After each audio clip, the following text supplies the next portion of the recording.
Minule naše deti robili hru, malú scénku.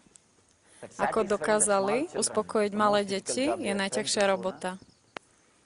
Dokázať, aby zavreli ústa, to nie je len tak. Neviete, či pomôže, keď budete spievať, alebo keď budete tancovať, alebo cukríky, alebo hračky. Neviete, čo máte robiť a musíte sa neustále snažiť za každým, keď začnú plakať. Nie, že raz prídete k záveru a môžete použiť tie výsledky vášho výskumu, keď začnú plakať druhýkrát. Nie. Ďalší krát musíte začať odznova, od začiatku. Najskôr, čierna ovečka, nie, nemám záujem. Sladkosti, nemám záujem. Hračka, nemám záujem. Potom ich hodať na kolenách, nemám záujem.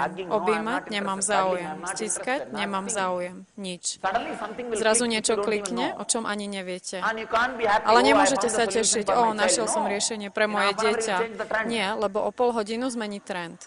A teraz musíte nájsť úplne novú stratégiu. A poviem vám, že táto práca sa dá zvládnuť. Ale udržať naživé duchovné hľadanie v jednej osobe sa rovná vychovávaniu stovke detí. Udržiavať duchovné hľadanie nažive v stovkách ľudí, tisíckach ľudí.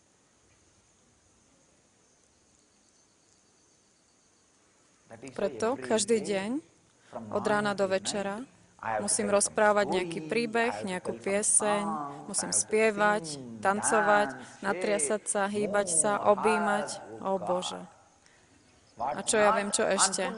A zverejniť celú vec na NTV, aby ktokoľvek, kto potrebuje nejakú stratégiu, tak ju môže použiť.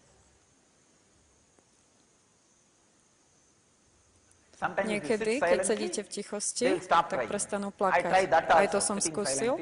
Sedieť v tichosti počas páda púdža.